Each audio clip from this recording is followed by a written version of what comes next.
Coucou à toi, bienvenue sur Pensée troublée. Aujourd'hui on va voir comment vivre au quotidien avec la dépression. Je vais te donner quelques points pour cela. D'abord, une chose importante, on ne vit pas vraiment avec la dépression comme on vivrait un simple trait de caractère. On apprend plutôt à la traverser, à faire avec les jours difficiles et surtout à se protéger pendant qu'on se reconstruit.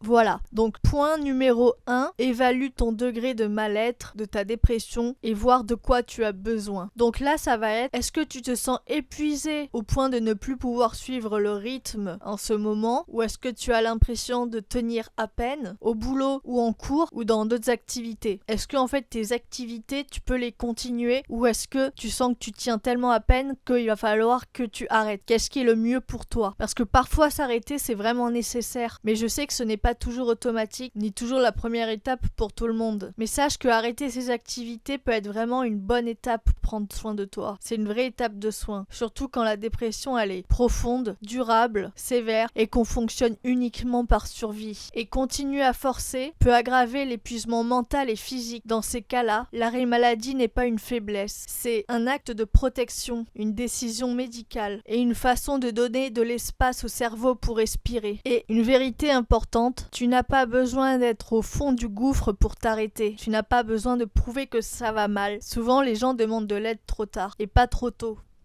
Point numéro 2, tu vas arrêter les activités qui te prennent beaucoup d'énergie et tu vas enlever toutes les activités de facteurs de stress. Tu vas arrêter tes activités, que ce soit le boulot ou les cours. Si évidemment tu es en dépression profonde, si tu sens que tu peux continuer, continue alors, mais modère ça. Et tu vas enlever le maximum de facteurs de stress. Donc là, en fait, tu vas prendre tes dernières forces qui te restent pour préparer ton cocon pour te reconstruire. Ça veut dire que là, si tu te sens vraiment en survie, que t'as plus qu'une force de rien, tu vas essayer d'avoir un arrêt maladie, puisque l'arrêt va être vraiment bénéfique pour toi. Mais l'arrêt ne se décide pas seul. Faut en parler à un médecin, à un psychiatre, et eux ils peuvent évaluer et tu peux leur dire que tu vas pas bien. Ils vont évaluer avec toi ta fatigue mentale, ta capacité à pouvoir continuer, le risque d'aggravation et si un arrêt est nécessaire. Parce que attention, s'arrêter sans cadre peut parfois accentuer l'isolement, alors qu'un arrêt accompagné, c'est un vrai temps de soins. Donc voilà, vois avec les médecins pour avoir un arrêt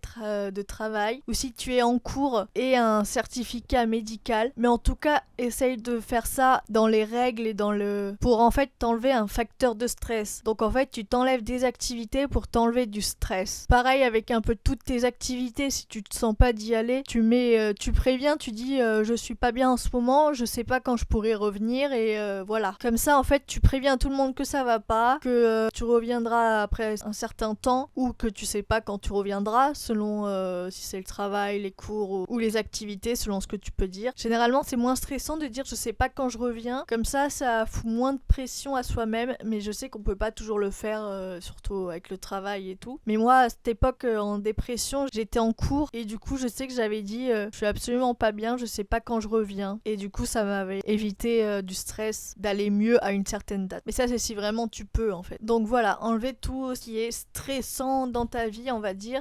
Pareil, tu essayes d'être tranquille chez toi. Alors attention à l'isolement. Faut bien que tout le monde, tu gardes un minimum de contact quand même avec tes proches, mais tu leur dis juste pas bien que c'est pour ça que tu peux pas les voir ou quoi en ce moment. Ou alors que tu peux pas faire énormément d'efforts quoi. Et oui, tu prépares ton cocon quitte à aller faire des courses, à avoir de quoi manger chez toi. Fais un tout petit peu de ménage et pour avoir un petit cocon chez toi, mais en tout cas prépare-toi en fait à te protéger et avoir ton petit cocon pour vraiment te reconstruire en fait. Parce que du coup, on arrive au point numéro 3. Il faut que tu baisses tes exigences et que tu réduises ta vie à l'essentiel. Et surtout sans culpabiliser. Parce que vraiment, premier truc, arrête d'attendre de toi le niveau d'énergie d'une personne qui va bien. Quand on est en dépression, il faut baisser les standards. Il faut vraiment faire le minimum vital, pas la perfection. Quand tu vas mal, juste se lever, juste manger, c'est déjà très dur. Donc se lever, c'est déjà une victoire. Manger quelque chose, c'est important même si c'est simple. Donc c'est déjà une victoire aussi. Se laver, même partiellement, juste les dents, c'est vraiment un petit pas, mais c'est une victoire. Tu n'as pas besoin d'être productif, tu dois juste te protéger, concentrer sur le minimum vital. Oublie les il faut, toujours les il faut. Remplace par quel est le minimum que je peux faire aujourd'hui. Ok, si t'arrives pas à prendre une douche, juste nettoie-toi le visage ou les mains, les dents. Enfin en fait, fais vraiment selon ce que tu peux faire. Et si tu peux te lever, juste essaye au moins de t'asseoir sur ton lit. Vraiment des mini-victoires selon tes capacités, selon de quoi tu es capable. Et surtout, j'ai pas dit, mais dans la première phase, évidemment, il faut que tu sois accompagné par un médecin, un psychiatre. Ça me semble logique que selon ton état, tu auras peut-être des médicaments à prendre. Voilà. 4e point, ne pas lutter contre l'état, mais l'accompagner. Parce que essayer de se forcer à aller bien, ça épuise encore plus. Donc accepte juste que t'es pas bien. Et dis-toi, ok, aujourd'hui, je suis triste, ça va être lent, lourd, je souffre, c'est difficile. Et essaye de te parler avec douceur. Vraiment, dis-toi, je fais ce que je peux avec ce que j'ai. Vraiment, sois content de tes petites victoires. Sois content juste que t'as réussi à juste même allumer l'ordi pour voir une vidéo. Moi, ça a été mon cas, il y a eu des dépressions, je pouvais même pas regarder des vidéos. Et quand j'ai commencé à pouvoir revoir des séries ou juste des vidéos au début, j'étais super contente parce que c'était ma seule activité de la journée, mais au moins je faisais quelque chose. Et c'était une victoire. Alors pour l'extérieur, on dirait pas que c'est une victoire pour les gens de l'extérieur, je sais, mais pour soi, quand tu évalues ton niveau de détresse et que t'es vraiment pas bien, vraiment garde en tête que c'est une victoire d'arriver déjà à regarder des vidéos ou une série. Petit à petit, tu vas pouvoir refaire petit à petit vraiment tout doucement de plus en plus de choses, mais ça va être long et il va falloir retrouver son énergie.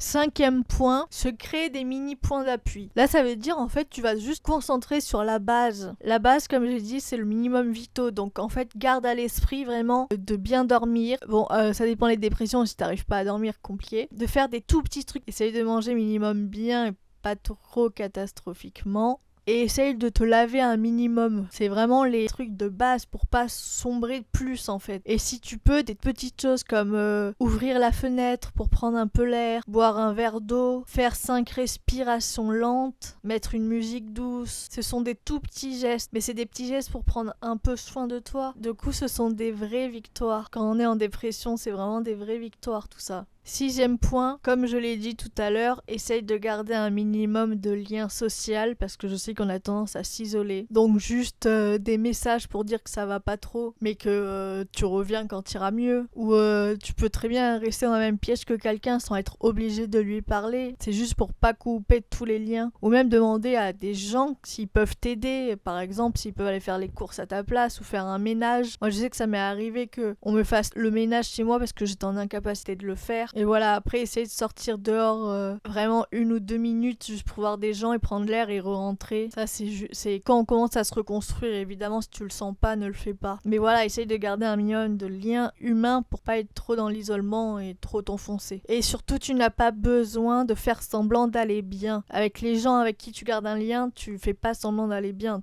Il faut qu'ils sachent que tu vas pas bien et du coup, tu n'es pas bien parce que ça épuise d'essayer d'aller bien. Donc voilà. 6e point, surtout, arrête de te juger. Ça, je sais que c'est très dur de culpabiliser, de ne pas se juger. Mais je te jure que tu es ton meilleur ami avec toi-même. Tu peux t'apporter de la douceur et te féliciter. Parce que sache que tu n'es pas faible, tu n'es pas cassé, tu n'es pas nul. T'es juste un humain qui est en train de traverser une phase super compliquée et une période très difficile. Donc voilà, vraiment, essaye de ne pas te juger. Et si tu as tout de même des pensées qui tournent dans ta tête, essaye de les écrire. 8e point, alléger la pression mentale. Là, ça est la suite du point d'avant. Toutes les idées de je suis nul, je sers à rien, ça ne changera jamais. Sache que ce ne sont pas des vérités, ce sont des symptômes. Le cerveau, quand il est en dépression, il ment souvent parce qu'il est épuisé. Donc vraiment, essaye d'alléger tout ça, d'écrire, d'apporter de la douceur et de la bienveillance. Je sais que c'est plus dur à faire qu'à dire. Je sais de quoi je parle. Voilà, c'était tout pour les conseils et les points que je voulais t'apporter aujourd'hui. J'espère que ça pourra t'aider, tu iras de mieux en mieux. Et surtout, tu n'es pas un fardeau, tu n'es pas faible, tu n'es pas cassé, tu n'es pas nul. Tu vis quelque chose de très dur et je te soutiens dans cette épreuve difficile. Dernier point important, si tu as des idées de te faire du mal ou la sensation que tu ne veux plus être là, parle-en à quelqu'un. Et n'oublie pas que tu peux appeler le 3114. Ils répondent de 24 heures sur 24 ou sinon le 15. Voilà, vraiment prends soin de toi et à bientôt. Au revoir, bon courage à toi, bye bye.